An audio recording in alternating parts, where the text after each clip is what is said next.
This is the Squeaky Bum Time Podcast, a CFCP production with Mike and Laurent. Mike from Long Island is here. We had the big game, the sad game. I even threw a rapid reaction in there onto the feed if people were interested in that. But first, we're just going to cover the big games first. So Liverpool, Leicester.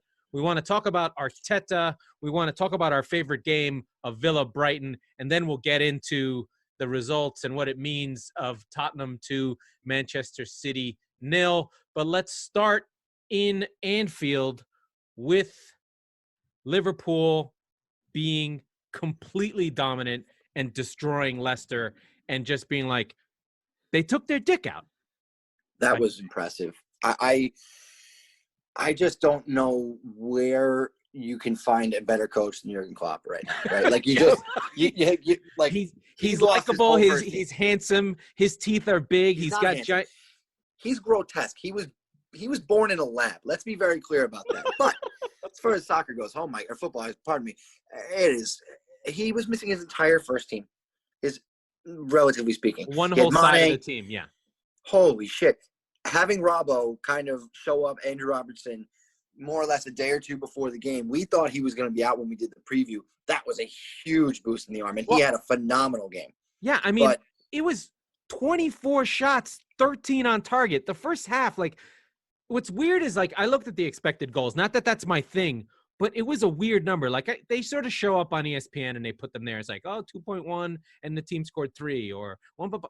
The expected goals for this game were Liverpool 5, Leicester 2, which I thought in my head, and then as I replayed it back, which I watched, and I was like, oh yeah, Leicester did have chances, but Liverpool were just dominant. Like, it wasn't like there were periods late in this first half where Leicester were sitting deep and Liverpool were just passing it around, waiting for chances. Like, it was impressive. And then I thought about James Milner, who is quietly becoming one of the most incredible players ever. He's been playing since he was 16.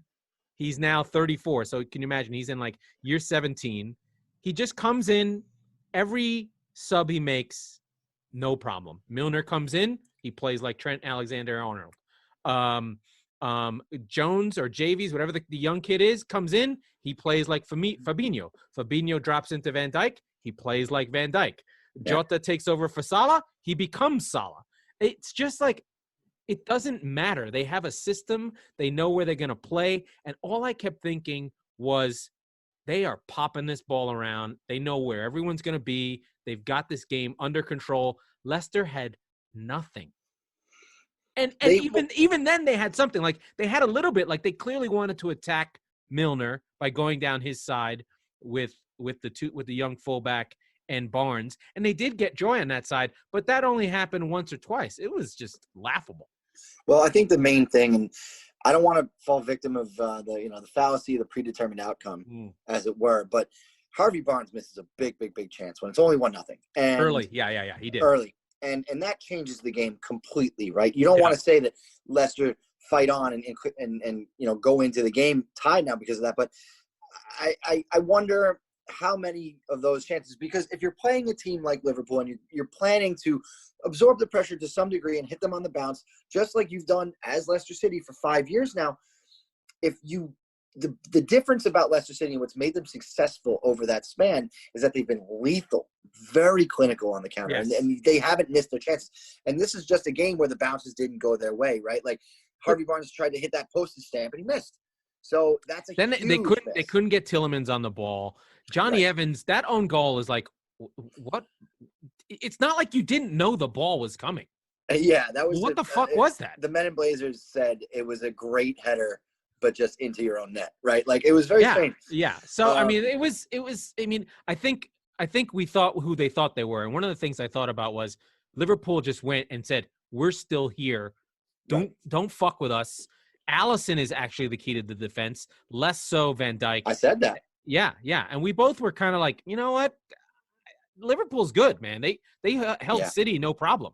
And, that takes us into the next game of another team that plays a frenetic, attacking, dominant style. and you wouldn't expect, which is Leeds. Leeds played at home versus Arsenal.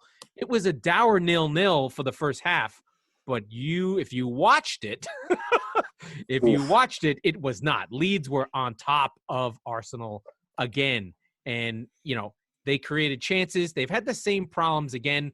Same problems with Bamford. Bamford gets a lot of chances. He scuffed one. He barely took the shot on another. So he's a striker who needs 5 shots. Like, if Olivier Giroud was the striker for Leeds, they'd be fucking winning games. Right. Or even like if Tammy Abraham was the striker for Leeds, they would be killing the league. They'd be like a top 10 team.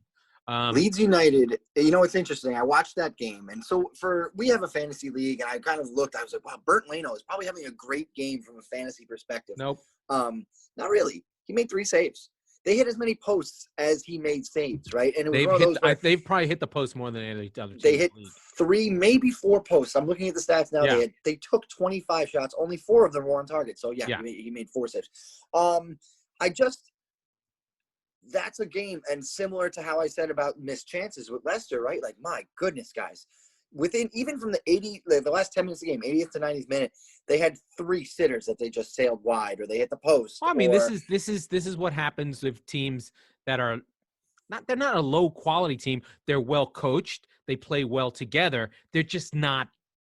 They don't have that killer. There's not a $50 million player on that team. Yes, and that's where you can really see exactly. That's where you can see the difference between like you said, the Olivier Giroud's, but even the guys who would come in, a Timo Werner, right? Or any player like that who comes in. Quality. It's the quality. Every time they get a chance, they make it happen, right? So they bury it. Yeah. And I mean, but more to the point, Patrick Bamford is a cast off from 4 other Premier League teams. Right. But more to the point is Leeds battered Arsenal, right? Like not just a mid-table team, not a relegation candidate, although that would be funny. Arsenal looked flat out terrible. We've been saying it for a little bit that like they have 9 goals in 9 games. They're City in disguise. Yeah, well, I mean they would sign for City in disguise right now. They're far worse than that. It's not only, first of all, their last time out before the break, they got absolutely taken to the woodshed by Aston Villa. Again, a team that you would expect Arsenal to handle or at least get a point from on a bad day. They haven't scored in open play in over 7 hours. 7 hours of game time. That's wild. That's 5 games without a goal. Stat. Yeah. Well, it's really the Aubameyang thing. Like if he's not scoring, it's gone. I don't know where that restart, beat Liverpool, beat City in the FA Cup team went. I'm not sure who's missing. I mean, it was Aubameyang on the break on his own, but that creativity of how they were getting balls forward and out wide is gone, and they don't seem to be able to get it back together. They were kind of using Lacazette in the middle and breaking him down. The really big problem here was like Nicola Pepe got suckered into a red card. He and Alioski in about an hour in are just joying and fighting, and then Pepe headbutts him. Yeah, does he? I mean, did he sell it? Sure, but you should. Yeah. So he gets sent off, and basically after that, now Arteta had the excuse to say, "Oh, we were down a man." Sure, and at that point, fine, but. To be very clear, you should have been losing that game by at least 2 at that point. And it was only the 55th minute or something like that. Yeah. But quickly on Pepe, I challenge you to name a bigger Premier League bust than £72 million Nicola Pepe. Kepa. Holy. Kepa. Not for 7. Okay, fine.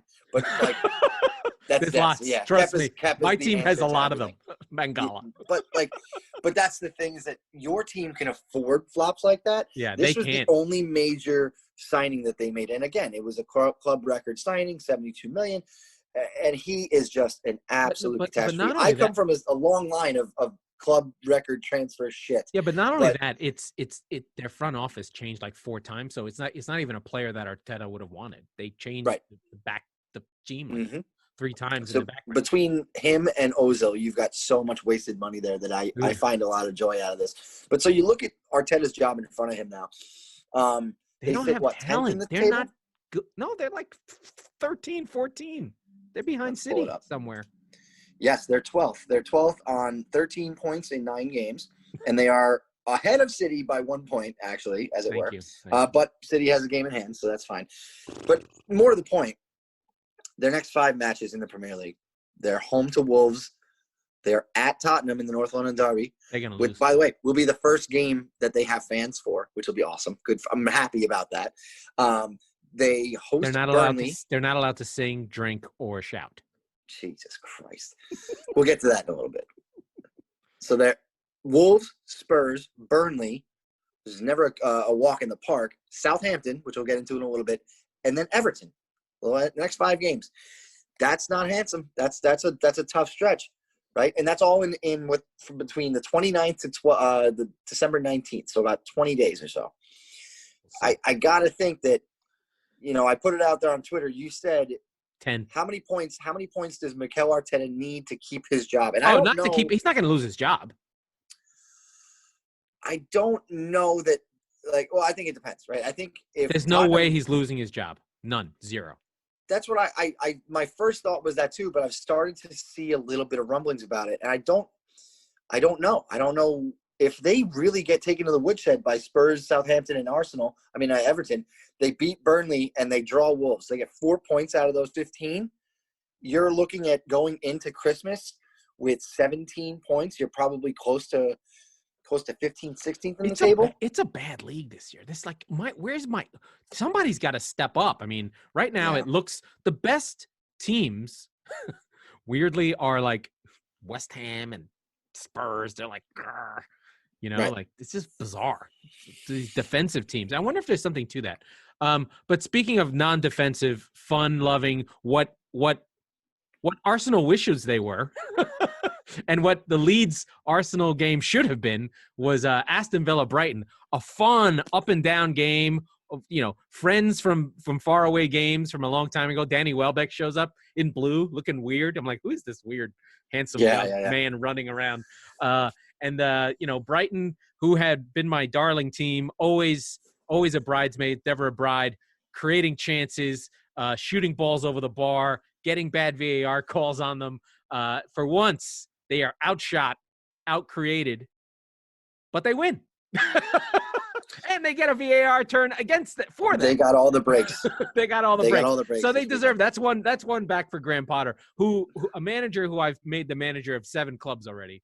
I want him to be the coach at Newcastle. I want him to coach West Ham. I want him everywhere.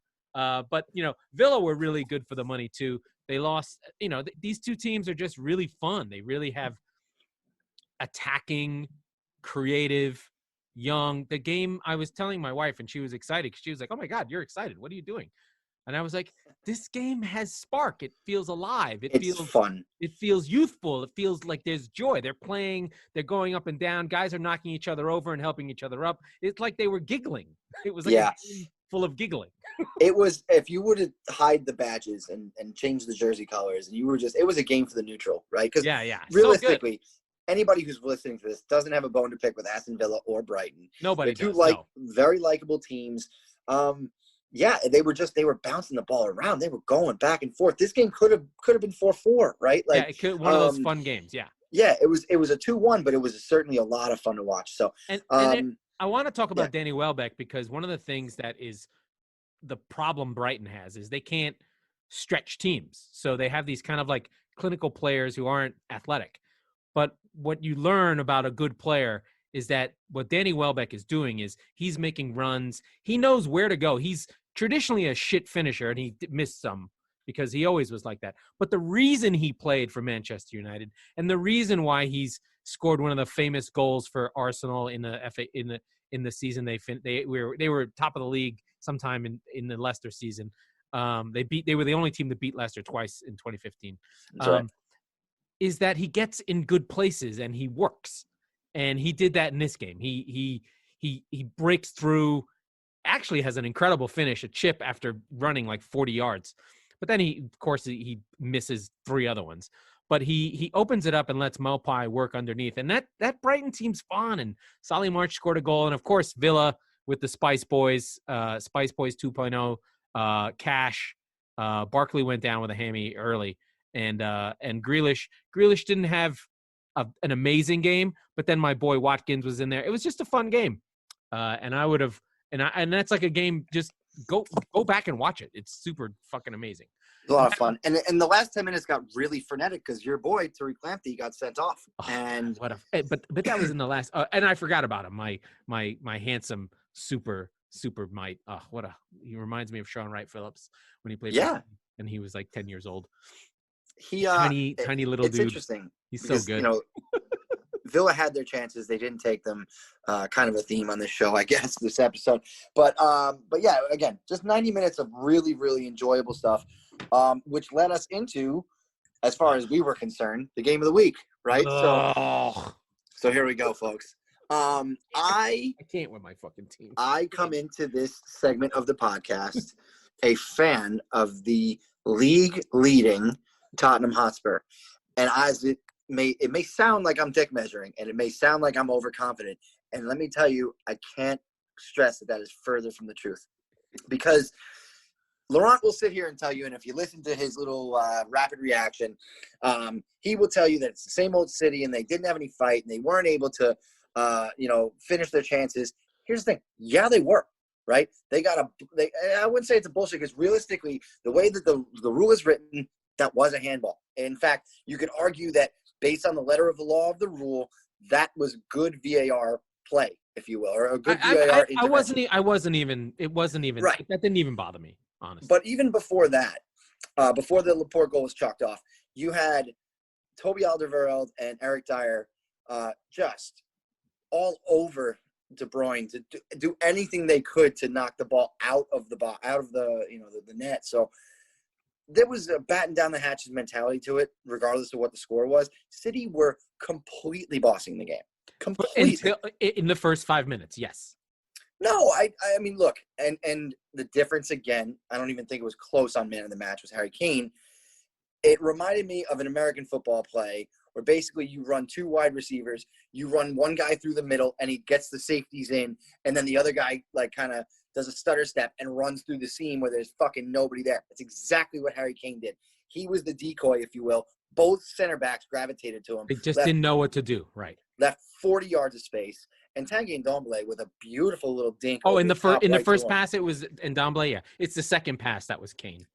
The second pass was Kane in the direct assist, but Kane made the first play, right? Right. So fine. But I just and again, for all the talk of teams that weren't clinical on this podcast, Spurs were, right? They had two chances, they took them, they won the game 2-0.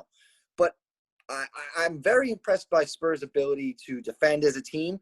But look, it's one of those things, like I said, the fallacy of the predetermined outcome. If that goal isn't chalked off, or if De Bruyne gets that chance instead of it going cleared off the goal line, you're looking at 1-1. I'll tell you, when that Laporte goal went in, I went, okay, this isn't going to go well. Yeah, but the thing is that Mourinho knows this. This is a thing that he does that is really not counterintuitive, but hard to remember. He sets his teams up to control the game without the ball. He's literally the opposite of Guardiola. Guardiola tries to control the game with the ball, right? Because he doesn't trust his players ever. He's like, I don't want you guys to have the ball because you're gonna fuck it up. Right. So if you don't have the ball, you can't fuck it up. And I can account for you. I can put you where I need you to be. And if I teach you guys to be bastards, like he said in that show a million times, then we'll be good. The thing that was amazing was the way that Spurs played the back five. They didn't use their wingers to do it. They used the holding midfielders. They used Sissoko and Højbjerg. They were four. The wingers were up, but they would fill the gap. So the spaces that City liked to play in were being filled by someone who it shouldn't be. So we were confused the whole time. I thought it was interesting how they sort of deployed Aurier in that kind of Cancelo role that Pep Guardiola's had. Yeah. Because he's a player. He's a winger. Yeah, but that's what I'm saying. What are they doing by doing that? They are removing the liability part of Serge Aurier's game, and they're bringing Sissoko, who was going to be a literal workhorse and just drive back. It was to the point where Serge Aurier was, like you said, he was a winger. He was advancing the field. And Sissoko was playing right back. I'm like, guys, why don't you just call him that in the formation then? Like, I'm not even sure. Right, like, but the thing that was interesting was City liked to play in the wide spaces, and there was no wide space. Right. There was nothing. So it's just my team is fucking weird right now. I can't tell you how many times this exact result has happened.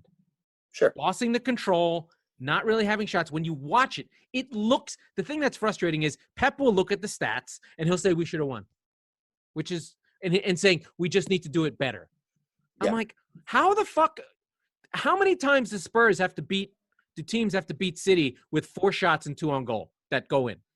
Yeah. While we're fucking holding onto the ball, shooting from everywhere. Listen, I have this stat, and this is real. In the last season, between this season and last – the current season and last, City have 11 losses. In the 3 seasons before, we had 12. What the fuck is going on? Yeah. It's a City fucking tribute band. They're missing all. It can't just be Silva. It's so many things. It's all these little things. It's precision. It's like watching Liverpool. It's confidence. They're not banging the ball around. De Bruyne is everywhere trying to do everything, and he just seems mad all the time. Like, what the fuck are you people doing? Kevin De Bruyne is me at tops, just desperately trying to pull this dead carcass of a team through the progressions. Can't with it. It's just like enough. It fucking drives me batshit. Were you ever scared? Yes. I never thought in the second half City were after the Lo Celso goal, I never thought for a second that City was going to get that game back. Never. No, after the second one. Do you know how many times? Do you know how many times City have ever come back down a goal in the last 18 months? 0. We never come back ever. See, and you grossly underestimate being a Spurs supporter because you're talking to the guy who blew a 3-goal lead to a rival within the last 10 minutes a month ago. Okay, so yeah, but that was weird. No, it was. Do I feel good at 2-0? Of course I do. But I'm waiting for the shoe to drop when it's 1-0 because you have the ball and you have all the quality in the world. I'm waiting for somebody could shoot and it could just go in, right? And I'm waiting for a low percentage shot could go in. When you don't have the ball, that can happen. Yes, exactly. So, and I'm waiting. Not only that, again, I have to say how wrong I was about this because he was great. I'm waiting for Eric Dyer to trip somebody in the box. I'm waiting for Serge Aurier to do something stupid. I'm waiting for not even a penalty. I'm waiting for a free kick on the fringe part of those City don't get areas. Penalties. I understand. We don't draw penalties. Spurs give them away. So I'm waiting, but not even penalties. I'm waiting for one of those fouls on this, like I said, the auxiliary parts of the edge of the box. Yeah, I know the one. Just a swinging ball in that's always going to go in on Spurs. I'm waiting for one of those innocuous fouls to turn into a goal. City's just missing its dudes. It's just fucking – our midfield is weak. You know, like Rodri had a great game, and he still didn't do anything. Like, yeah. It's just when I sat back and I thought about the whole game from Spurs' perspective, I was like, man, you look at like the team ratings, right? Out of 10, I don't know anybody gets less than a 7. No, they were good. They were really good. Everybody on the pitch. Bergwijn, I said I thought Bergwijn would start again on the preview, and he did. He was good. Quiet. He was fine. But he made some runs. He made us defend him. Yeah. But again, I would say of everybody on the pitch, he gets the lowest rating, and he was just good. Right, everybody else was outstanding. But the thing is that you didn't see, right? When you have a low block like that, City weren't moving did you see any crossfield balls from one guy to the next? Like where your team wasn't just shuffling as a unit, just boom, boom, boom, boom, boom. Højbjerg and Sissoko, everyone was talking, so much communication. They were on it. They were just on it.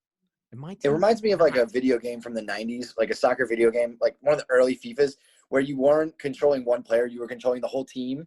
And it's like everybody moves like in unison in lockstep. That's kind of how Mourinho Spurs play City. And that's how you beat City. And I understand that. I was not comfortable until that second goal went in. No, but you know what? Mourinho was probably over the moon with that performance. Like that is a great performance, right? Yeah. What's the quote where Mourinho had a reporter said, they had 80% of the ball and 22 shots and blah, blah, blah. And Mourinho said, they can take the ball and go home. I'll take the 3 points.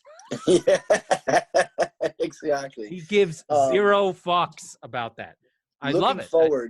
looking forward now for Spurs, and we'll get into, they play Chelsea at the weekend, so we will get into that on the preview pod on Thursday. Assuming we do one because it's Thanksgiving. I can't believe we have fucking Champions League. It feels like I'm not ready. It's too soon. Oh, I'm not ready for Champions League either.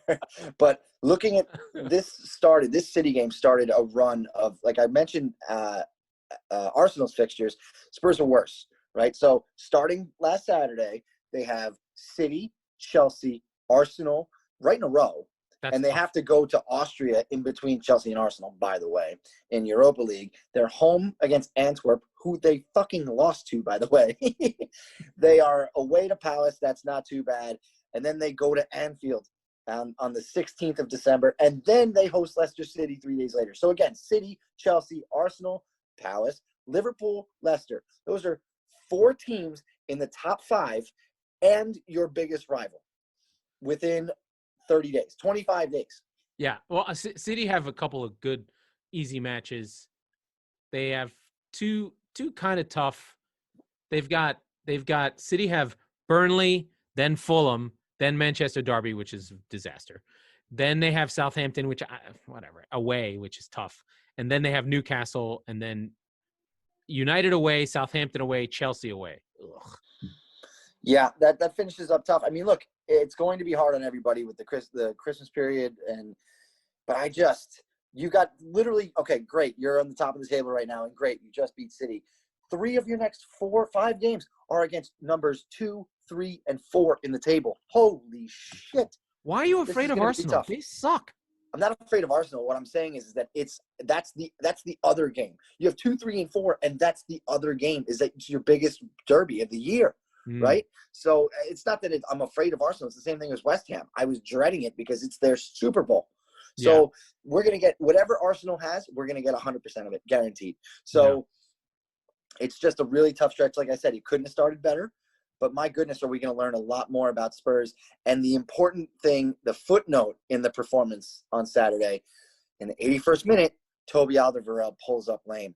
So as great as Eric Dyer was, Toby was better, and we're going to be out without him. I didn't even think about that. That's really bad. Yeah, that's really bad. We're going to be without him for this entire stretch, I would expect. Yeah, right? He seemed probably not going to get him back till. Yeah, he seemed really hurt. Yeah, not going to get him back. New Year's Day is optimistic, and forget that. But my point is that this stretch, you're going to have 1, 2, 3, 4, 5, 6, 7 games between now and December 19th. Like I said, all of them against top-tier competition or rivals, and you're now looking to Joe Rodon, who came in as a sub for. He looked handsome. I like that guy. He's not bad, but he's unproven. I'm excited about him in the side, but like he was going to get his feet wet easily, and now he's getting thrown into the lion's den. So I'm very. Is Davinson Sanchez just dead? He's gone forever. He has to be. He's in rotation. He's your Europa League defender, but my goodness, is he a flop? But so that's the problem, is that Eric Dyer is your most senior trusted center back right now. Yeah, City. He's been great. He's been great this year. I have to give him that. I love him. And we talked about, on the preview pod, he's one of my favorites, but that certainly doesn't go down well. Last year the last few years you had Toby and Jan, and even when one of them were hurt for the majority of it, you would have a Sanchez come in or other players, right? Now it's Eric Dyer's your elder statesman of your center backs. That's a scary situation. Maybe he's got it. Maybe he can do it. Maybe he can. And I think Rodon's going to be great next to him. Yeah. But I certainly have some concerns knowing that we've got the fixtures that we have next. And again, it does start with Chelsea. That front line is going to be extremely dangerous. But again, I won't talk too much. You know what though? They'll just play deep, and Werner will be fucking. And I think Mourinho's feeling he feels good again. He's got something. It is interesting. So we talked a little bit about Pochettino. You know what's weird? There's confidence players. He's a confidence manager. He's feeling good. He likes his players. He's not attacking them. The vibe is good. He's not shitting on anybody. When he feels confident, it goes into the players, and the team starts to believe in him, and they want him, right? Now they're listening. Now they're going to work for him, right? Because he's got the wins. He's got the – he's like, we're going to do this. We're going to do this. He's got the Højbjerg in his pocket. He's made Sissoko a guy, in the all or nothing. He's like, oh, one of his guys is like, Sissoko's a leader. He's the leader of the French guys, right? or the leader of the black players on the team, right? Like, right. Well, both, basically. Right, both. But that's important, right? You have a guy that you can go to. You have Højbjerg, who's new, who, literally, like, he led the league in tackles and interceptions, and you bought him, and he leads the league in tackles and interceptions. Like, he's just a ball winner. And fun stat, by the way, and I think the first goal is part of this. Before the game, so it's probably about the same number, 75% of Spurs goals this year have started with a Højbjerg pass, tackle, or pass or tackle, basically. He is involved, not necessarily on the score sheet, but he's involved in the creation like a defenseman who puts someone into the boards, kicks the puck up to a winger who's now 3 passes away and scores a goal. Exactly, right. Yeah. Yes. So, but that's the thing. The back line doesn't have to defend as much anymore. Exactly. Because he's a defender. They've got a shield. So, and he's a phenomenal one. It's interesting. We talked a little bit about it, right? Like the confidence with Mourinho. When he was hired, and it was a very, very controversial pick. We talked a little bit about that last time in Pochettino's exit. It's been a year since he's been in charge at Spurs. And my goodness, the transformation. The talk about him when he came on was the game had passed him by. Nobody wanted him. He flamed out again. Blah, blah, blah, blah, blah. This is a publicity stunt by Spurs. Wow. I mean, top of the league right now. So, again, we're going to learn a hell of a lot more than we know now about Spurs in the next 30 the other days. thing, it helps not to have fans. It does. In some sense, like those defensive. In some sense. Where you're kind of – I mean, there were some dour games where they just hung on. You were just like, they were terrible. Certainly.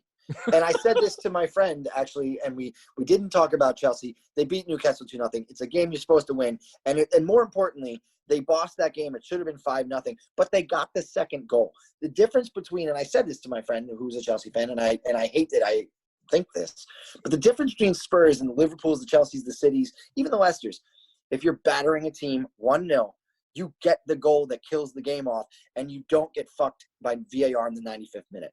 Yeah. That's the difference. Chelsea was all over them. They got the goal in the second half after Newcastle missed a sitter. They should have tied a game. They got the second goal. They got the 3 points. The thing is, it's just like if we're transitioning to Newcastle, that's just a terrible team. Again, Graham Potter should be coaching that team. They're so talented. They've got good players. This fucking Steve Bruce, these Englishy, I talk about English players.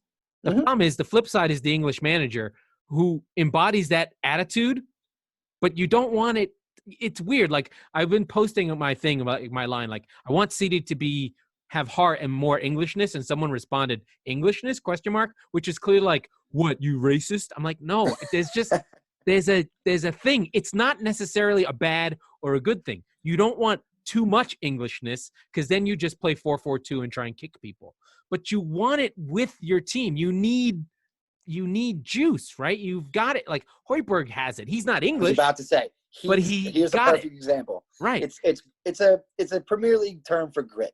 Yeah, right? it's like but it's a mentality thing. It's graft. It's I'll do what you ask. I'll play where you want me to be. Where do you want me to go? What position that should I guy's got play? The ball. I'm gonna go take a yellow card just so we stop this fucking play and get my guys back. But it can be an offensive thing too. Like Wayne Rooney really had it. He didn't care where he played. He would just, you want me to be on the wing? You want me to be a central midfielder? You want me to be a forward? James Milner. I'll play. Yes. Where do you want me to play? I'll play goal. I don't give a fuck. I'm trying to think of non-English guys who've had Englishness. Vieira. From an attacking sense, I would say Giroud. Giroud. Yeah. Yes, exactly. Right? Exactly. It's that battering ram kind of just meaty forehead. Anybody with a meaty forehead has yeah. I mean, they're there. You don't wear gloves. You wear short sleeves in this winter. You're just that guy. You could play in black and white. You could play, Technicolor. You could play with fans throwing missiles at you. You don't care, right? It's kind of Argentina has it too. Lo Celso, those Argentinian guys have it. Yes. Some of those South American players have it. There's a reason why Luis Suarez was fucking incredible in England. He had Englishness. Right. Going back to Lo Celso for a second. Yes, he came on. He scored the second goal immediately.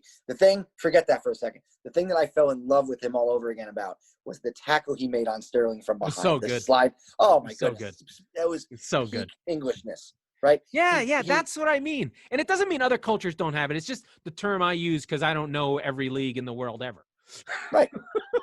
But realistically, if you watch enough of La Liga, if you watch enough of the French league, there's no Englishness. There's no Frenchiness. There's no Spanishness. Yeah, Frenchiness sounds terrible. Yeah, well, that too. Although it is a rough, they do play with 2 pivots all the time. It's kind of, but yeah, so Newcastle we covered. I want to just give a quick Manchester United. Is there a fucking luckier bullshit team in the goddamn world? They had a stone wall penalty given and then VAR'd away. Then another fucking ridiculous dipshit handball where the guy turns, has his body inside of his body, turns, That one was tough. out, kicks in his arm, penalty. If penalty gets saved, VAR pulls it back and he gets this. I mean, like, they were terrible. Yeah.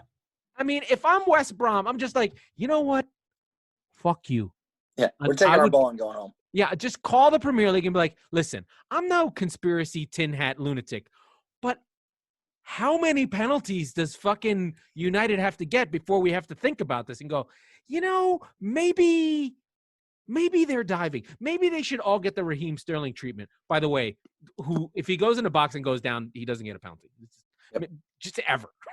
Although now that there's VAR, it probably will be less so. But it's a little bit more. I saw something, a stat, Man United have benefited from 6 VAR calls this season. There's been 9 games. Fuck. And actually, I think that was before. It might have been after or before the game. I don't know the timing on that, but Jesus, I mean, what they benefited from 2, if not 3, in this game. So I heard a stat, and I don't know how crazy it sounds, but it sounded crazy. Something to the effect of Bruno Fernandes has scored 5% of all Man United penalties ever. Ever. Because he's been on the team. He's been on the team for 11 months. Because there's been that many. Like, essentially, teams in a week were getting as many penalties as get scored in a season. Not lately, but so far this season, we've had more penalties than have in some seasons. It has calmed down significantly. And I mean, you're seeing players start to adjust to these new rules, right? Like, I remember Lee Dixon on the Spurs Reguilon running with his arms behind his back. Exactly. He was having a coronary about it because what he was effectively saying was there's no way you can possibly run like that, as he watched Sergio Reguilon do it, which was kind of funny. But yeah, I mean, he's a kind of guy, he's an old school defender who he just Englishness. Englishness at the ass. He played in the most Englishness back four ever. But he's not wrong, but like he's not even allowing the commentary to clearly be, look, the players are seeing the way that the game is being called now and they're adapting, or they're at least trying to. Well, I mean, right? So Kevin De Bruyne had a comment. He was like, you know what? The rules have been changed more in the last 4 years than they have in the 20 years before it. Yep. Where it's just like, maybe that's playing on things. I don't even know. Like, because for all teams that are offensive, there's just goals taken away. VAR doesn't give you anything. It's starting to, but just like, I fucking hate it. Anyway, I'm never going to get used to it. I'm going to still keep talking about it. It's Skynet. It's the end of the world. It is the worst thing ever. And I don't want to talk about Burnley 1 or Crystal Palace 0. And I don't want to talk about West Brom versus Sheffield United, except for the fact that Sheffield can't fucking score. And if you can't score, you can't win. I don't care how good you are. Yeah. And then our boys, our secret love fest of Southampton and Wolves, that was like kissing. That was a sisters kissing. Or maybe it was good. No, that was a good game. Yeah, it was. I was enjoying Southampton. I ended up missing the last few minutes of it, and I came back to see Wolves tied it, and I was disappointed because the fucking Wolves, they always come back. I've converted from a Wolves lover to a Southampton lover, so I was bummed that Southampton didn't get the points there. Yeah. But it seems like 1-1 was a fair kind of way to split the points between them. James Ward-Prowse, did he start or did he come off the bench? Ward-Prowse. He starts every game, every minute. I thought he was hurt and he came on later. No. I didn't notice him. I didn't notice him a lot, which was very strange. Well, when he's not on the ball, you don't. Yeah. Walcott was interesting because he hits the open net from 4 yards and then he misses the breakaway that would have sealed the game. So I kind of got joy out of that. Very Walcott. It's extremely Walcottishness, right? It's why he never became great, right? It's why he was never really stuck at Arsenal. Right, because he could run, he could get into places, and then he would miss. He was like a fanboy favorite in the sense that like he had all the potential in the history of the world and never realized it. Wow, he was and all the speed. 17 at Arsenal, came from Southampton. What's crazy is like he's 31 and he scored his first goal at Southampton in 15 years. I love that the guy starts so young because you're like, what the fuck? Yep. Or like he's been in a league, like, well, for instance, Raheem Sterling's 25. He feels like he's been playing. Oh, he's 40. Since 1930. Yeah. You know what's actually crazy? I saw that Højbjerg is 8 months older than Harry Winks. And you're like, how the fuck is that possible? He's like 24. He looks and plays like he's 35. Yeah, well, because he was with Guardiola at Bayern. In one of the books, they talk about him a lot. So he's he's one of the Guardiola guys. I don't know. It's it's so funny with teams. It's just like my team can't seem to find a player like him, and he was just sitting there. Or I can't with my team. It's driving me fucking crazy. Like I'm losing my mind. I'm like, I can't. Speaking of transfers, one quick thing on Guardiola. The man loses a big game, and he comes out and he says, hey, I think we need to sign Harry Kane and Jack Grealish and Lionel Messi. It's like, dude, what the fuck are we talking about here? This isn't FIFA career mode, okay? Like, knock it off. You're going to spend £500 million just to try and what? You already have. You know what? Riches. I think the Messi thing is bullshit. If you have that money and Barcelona wants it, if it's just pure football, like not for business reasons. For business reasons, you sign Messi twice on Sunday, 3 times over. He immediately makes Manchester City a team that people watch, right? And people buy the shirts, and it's Messi. Like that part I don't count about. If it's a money and for player thing, you buy Haaland, you put him on your back, you carry him to City, and you put him in a glass case, and you go, Erling Haaland, this is your team. These are the white guys that are playing with you. Whatever you want to do, we're doing it because you are the man. Like he's already the best striker in the world, and he's 18. Like at 19. Wild. He's big and fast. Yeah. Like he's got that Mbappe feel, like that when he was first at Monaco, and you're like, whoa. Just magic. Everything he touched turned to gold. Yeah. No, I'm interested to see if he leaves and where he goes. My hope is that he doesn't go to Bayern because it's just boring if he does, right? I want him to go somewhere interesting. Well, I mean, the Mbappe is the one who's slated for Real, right? Right. If he leaves. I think Haaland, like his dad played for City. That doesn't mean he's going to go to City. I'm not saying that. But of the teams in the Premier League, the best run team is City, I would say.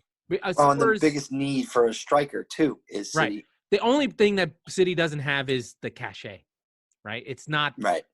We're not cool. We have no history. We're not here, right? We're the invisible man. Like City are – basically nouveau riche. They don't even have like Chelsea wasn't really a big team either, but they were in London, which is a big city, so they had enough fans. But City is like basically like if fucking Newark all of a sudden became the Yankees, right? Right? It's it's off to the side. Like why? Why this team? So that's the only thing that keeps that would. Like, it should be Manchester United, right? If there's an English team that you're going to go to, you go there. Or, God forbid, and please, God, don't let this happen. But if he goes to Liverpool and puts that red shirt on, we're all done. And but they'd have to change. They'd have to change the way they play. I was just thinking that too. Jota comes in and he allows that freedom of expression still, and he doesn't force any changes. He just fills in wherever somebody's out. Oh, Firmino's out. Oh, Salah's he can do out. right. They can just do whatever. He can do all of them. But so they're gonna play. They're gonna play with the 4 of them. There's no way they're. Oh, absolutely, no problem. Why not? You look at all the big teams. Right? Chelsea doesn't need him. They just got Werner. City could use him. United is not. He's not even the Dortmund player they want the most. Right? They want Sancho. Yeah, but Sanchez is falling off already. Fine, but they still are white hot on his trail. I look at the table and I go, teams who might have the money and definitely have the need. In the English Premier League, there are 2. City is one. City is one. Who do you think the other one is? Well, I mean, it's Arsenal, but Arsenal just it's Arsenal. Yeah, but I think Arsenal, it's like a body change. Like Arsenal's gone. I think they're in the wilderness. They're not spending money. They're not generating money. The stadium's there. Like I just don't. It doesn't seem like there is a path to like amazingness. Like when Klopp was building up Liverpool, you could see it. It was coming. You're like, oh shit, Right. it's coming. Like they don't. Like Aubameyang is okay. He's a something. I just don't. It's weird to me. Like, how do you not get Ozil on side? Like, he's clearly what they need. Yeah, they need an attacking midfielder to be able to link up with Lacazette, with I don't care if he doesn't run. Like, right. Just get over it. We've seen it 100 times now in the Premier League. You've got Grealish, you've got James. You know, these players who basically are sedentary. They sit there, but they create these passes and these opportunities, and bing, bang, boom, and all of a sudden you're in. I also think it's the visual. I mean, like, also literally just stands there. He's like James Harden. He just like kind of goes. Yeah. he kind of just stands there, and you're just like, you fuck. But then he lopes, but he just picks passes. You're just like, yes, but it's two things. It's the visual for the value prop, right? He smashed the wage ceiling. I mean, smashed double over. So that's the problem. And then it's the English press, right? This is where the Englishness comes in. Exactly. Like, he's the anti-Englishness. Like, right. It's the lack thereof. Exactly. Right? He doesn't run. He doesn't get stuck in. He doesn't do what you want him to do. But he was on the Mourinho team on the wing that set the record for goals in La Liga. Like, it was him, like, on the break. Yeah, absolutely. So we should probably quickly just audible into just see what Champions League shit's going on. Yeah, because there's going to be games. Not a clue. There's going to be games coming up. So let's tomorrow. What the fuck? Tomorrow. Yeah. So there you go. Tomorrow, Rennes versus Chelsea. Man United goes to Istanbul Besiktas. If that's a loss, wow. They already lost, but they're at home, Man United, so that shouldn't be so bad. The other game that should be good and interesting is PSG Leipzig. That we talked about was a weird group. We've got Barcelona, Kiev. Barcelona are in crisis. That one's getting weirder and weirder. During the week, Wednesday, the game that was supposed to be awesome, Liverpool Atalanta, was not. And I don't expect Liverpool to do anything there. They should just smash them to pieces. City play Olympiacos in Greece, which is not exactly what we need right now, to go to fucking Greece. And, of course, he'll play Foden the whole game, because why not play him in that game? Fucking gorgeous. That's frustrating. The other big game is Inter Milan versus Real Madrid is huge. Inter need that. Game. Without it, they're in trouble. So I'll just go quickly through the groups. Well, so before you do that, right? Like, so this is match day 4 of 6. So you can already imagine you're in the clubhouse turn. This is the first pivotal game. You're never really in trouble, and I can speak to this as someone of a fan who had 1 point through 3 games and made it to the Champions League final. The fourth game is really when you start to separate the oil from the water, the men from the boys, all that shit. The big teams want to win this game because then it makes dead rubbers. Then they can't lose. Exactly. It's that, and you want to secure qualification to the knockout round as early as possible, so you can basically focus on the Christmas period at home in the Premier League, so you don't have to worry too much. So the one I'll just go quickly through the weird group. So Real Madrid are on 4 points with Inter on 2, so that's a fucked up group. But it's only 5-4-4-2. City are basically through. We have 9 points already. Liverpool are basically through. They have 9 already. Chelsea and Sevilla are playing Rennes. They're playing a Europa League group, so I don't really care much. Right, so they already are on 7 with Rennes and Krasnodar. Dortmund are on 6, Lazio on 5. Dortmund will probably get through there. Barcelona are already on 9, so they'll probably be okay, but they haven't been playing great in Spain. I think they're 12th in the table. They're a team that you get in the knockout round, and usually you see the name brand, the ball come up, and you go, oh, fuck, it's Barcelona. Not anymore. This is an attractive, right for the picking Barcelona. Right, so then we've got this Man United, Leipzig, PSG group. Leipzig plays PSG. PSG are on 3, Leipzig are on 6, Man United are on 6, but they already drew. Oh, did they lose or draw to Besiktas? Sure, I can't remember.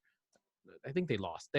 They lost to Besiktas, sure. What we're looking at right now, and for those, remember, the third place team in the group drops down to Europa League. So this is the interest I have in it. I go, is fucking PSG going to drop into Europa League? What a world that would be. I'll tell you what, if that happens, Mauricio Pochettino is going to get hired the next day. Why? The next fucking day. Oh, right. Yes, I understand. Yes, completely correct.